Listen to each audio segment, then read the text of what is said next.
میرا گمان ہے واللہ عالم، میں نے کہا تھا ان باتوں میں اختلاف کی گنجائش ہے، یہ کوئی میں قرآن و حدیث کی روح سے نہیں کہہ رہا ہوں، لیکن جو میرا مشاہدہ ہے افغانستان کی تقسیم ہو جائے گی، پختون حصہ جو ہے پاکستان کے ساتھ ملے گا، اور یہ یہاں پر وادی سندھ جس کو اقبال نے کہا ہے کارواں زی وادی دور و دراز آیت برو، اس جہاں پر خلافت علی منہاج النبوہ کا نظام قائم ہوگا اور یہاں سے فوجیں چلیں گی، نمبر ایک۔ نمبر دو، عرب کے ریگزار میں 15ویں صدی کے مجدد کا ظہور ہو جائے گا۔ مہدی کو ہم مانتے ہیں مجدد، شیعہ مانتے ہیں 12ویں امام جو چھپے ہوئے، ان کے امام معصوم جو ہے 12، ان میں سے آخری جو ہے وہ چھپے ہوئے ہیں غار میں 1200 برس سے، اور وہ ظاہر ہوں گے، یہ ان کا عقیدہ ہے، ہمارا نہیں ہے۔ ہم سمجھتے ہیں جیسے ہر صدی میں اللہ مجدد بھیجتا رہا، اسی طریقے سے میرے گمان میں 15ویں صدی کے مجدد جو ہے وہ حضرت مہدی ہوں، ان کی حکومت جا کر یہ فوج قائم کرے گی، عربوں میں دم نہیں ہوگا، وہ اپنی عیاشیوں کی وجہ سے بالکل کھوکھلے ہو چکے، دولت کی فراوانی اور عیاشی کا۔ یہ بھی سننے میں آتا ہے دروغ برگردن راوی کہ اگر کوئی فوجی قافلہ ان کا چل رہا ہوتا ہے تو وہ بجائے ٹرکوں میں بیٹھنے کے وہ اپنی کاروں میں بیٹھ کے ساتھ ساتھ چلتے ہیں، وہ ٹرک خالی چل رہے ہوتے ہیں، ٹرک کی سختی جو ہے، سخت سیٹ جو ہے برداشت کرنا ان کے بس کا روگ نہیں۔ یوتعون للمہدی، جانی سلطان اس کی حکومت کو مستحکم ہے۔ پھر حضرت مہدی کی طرف سے شروع ہوگا معاملہ جہاد، اور یہ سارا جو ملک چھوٹ ہم مسلمانوں کے ہاتھ سے نکل گئے تھے یہ واپس نہیں۔ اس میں ایک کوشچن ہے جو میرے ذہن میں بہت عرصے سے تھا، جس کا کہ جواب اب مجھے سوچا ہے، واللہ عالم، یہ ساری باتیں میں کہہ رہا ہوں میرے گمان ہے، کیسے ہوگا کہ اتنی بڑی طاقت ایٹمک پاورز کے مقابلے میں مسلمان دوبارہ میدان میں آ کر اور جیتتے چلے جائیں؟ میرا گمان یہ ہے واللہ عالم، اس پورے معاملے کا سارا جو ہے ارینا جو ہے وہ ہے مڈل ایسٹ، یورپ، جس میں حدیث میں آیا ہے کہ رومی عیسائی 80 جھنڈوں تلے تم پر حملہ کریں گے اور ہر جھنڈے کے نیچے 12,000 فوج ہوگی، 10 لاکھ۔ اور مجھے حال ہی میں معلوم ہوا ہے کہ آج کل جو ایک ڈویژن ہوتا ہے وہ 12,000 کا ہوتا ہے، تو 80 ڈویژنز آرمی آئے گی۔ لیکن معلوم ایسا ہوتا ہے کہ روس، چائنا، جاپان اور میرے خیال میں انڈیا بھی یہ نیوٹرل رہیں گے، نمٹ لو آپس میں۔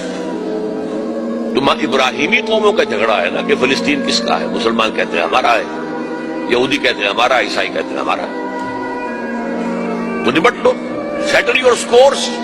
لیکن کوئی ویپنز آف ماس ڈسٹرکشن استعمال نہ ہو، اگر وہ ہوئے تو پھر ہم میدان میں آ جائیں گے۔ میرا گمان یہ ہے کہ ویپنز آف ماس ڈسٹرکشن استعمال نہیں کر سکیں گے بہت بڑی طاقت، اور پھر جنگ کے اندر مسلمانوں کے ساتھ جیتنا ان کے لیے ممکن نہیں ہے۔ جن کو موت عزیز ہے، منحصر مرنے پہ ہو جس کی امید نا امیدی اس کی دیکھا چاہیے، اور وہ مرنے کو تیار نہیں ہے۔ وہ تو 40,000 فٹ کی بلندی سے دیزی کٹر پھینک سکتے ہیں، نیچے نہیں آئیں گے۔ اور جب نیچے کچھ اتنے تھے تو جو حشر کیا تھا، تو جو بات کہی تھی رمزفیلڈ نے، ویری ٹینیشیس فائٹرز، یہ افغان والے جو ہیں یہ تو چمٹ جانے والے ہیں، یہ ایسے جنگجو ہیں، ان سے جان چھڑانی مشکل ہے، جن کے لیے موت سب سے بڑی کامیابی ہے۔ شہادت مطلوب و مقصود مومن نہ مال غنیمت میں کشور کشائے، مسلمانوں کا مقابلہ کر سکے، یہ ہے میرا گمان، واللہ اعلم۔ بہرحال پہلا مرحلہ کسی اجمی ملک میں جو میرے نزدیک پاکستان اور افغانستان پہ مشتمل ہوگا، خلافت کا نظام پہلے آئے گا، پھر یہاں سے فوجیں چلیں گی، حضرت مہدی کی حکومت قائم ہوگی، پھر وہ حضرت مہدی جو ہے وہ جہاد کریں گے، قتال کریں گے، اور اس قتال کے آخری مرحلے پر حضرت عیسیٰ علیہ السلام بھی نازل ہو جائیں، اور غالباً ان کے ذریعے سے پھر جتنا الیکٹرانک ان کا حساب کتاب ہے وہ ختم ہو جائے گا۔ حضور نے فرمایا ان کی آنکھوں میں ایسی تاثیر ہوگی جہاں پر نگاہ جائے گی یہودی پگھل جائے گی،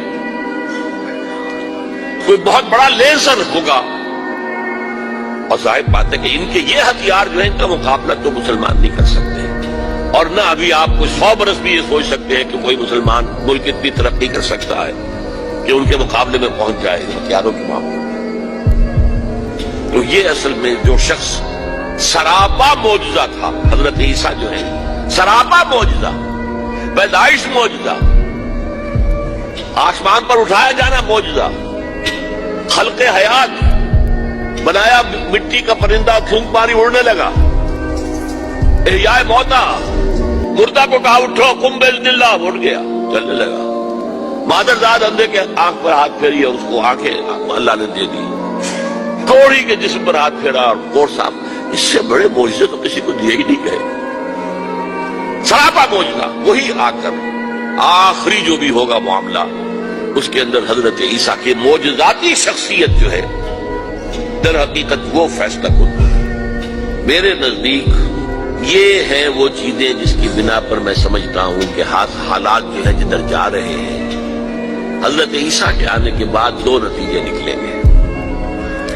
عیسائیوں کا مذہب ختم ہو جائے گا، حدیث میں آیا ہے کہ عیسیٰ آئیں گے، یکسر الصلیب و یقتل الخنزیر، صلیب کو توڑ دیں گے۔ کیا مطلب؟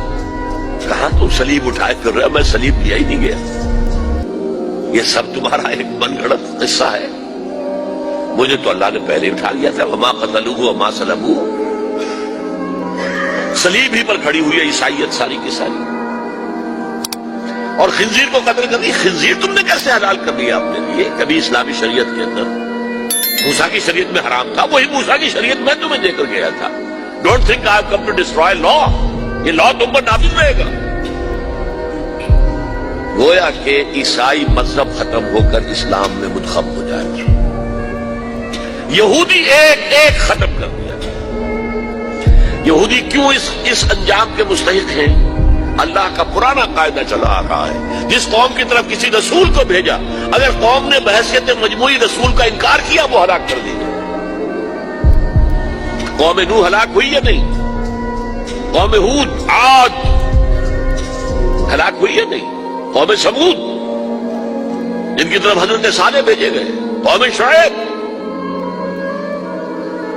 عمورہ اور صدوم کی بستیاں، آل فرعون، یہودیوں کی طرف حضرت عیسیٰ کو رسول بنا کر بھیجا گیا تھا، انہوں نے رد کر دیا، محمد رسول اللہ کو رد کر دیا صلی اللہ علیہ وسلم۔ یہ اس سزا کے مستحق ہو چکے ہیں، لیکن وہ سزا ان کا رسول ہی ان کو آ کر دے گا، اسی لیے انہیں اٹھا لیا گیا، ایک پوز آ گیا ہے۔ مستحق تو ہو گئے تھے اسی وقت حضرت عیسیٰ کے زمانے میں کہ ہلاک کر دیے جائیں، لیکن حضرت عیسیٰ کے زمانے میں حضرت عیسیٰ کو اٹھا لیا اور ان کا معاملہ جو ہے وہ ملتوی کر دیا۔ جیسے کسی کو پھانسی کی سزا تو ہو جائے لیکن ابھی ایگزیکیوشن نہیں ہوئی ہے، ایگزیکیوشن جو ہے وہ ڈیفر ہو گئی۔ یہودی ختم، عیسائیت ختم، اور عیسائی سب مسلمانوں کے ساتھ شامل ہو کر ایک ملت واحدہ بن جائیں گے۔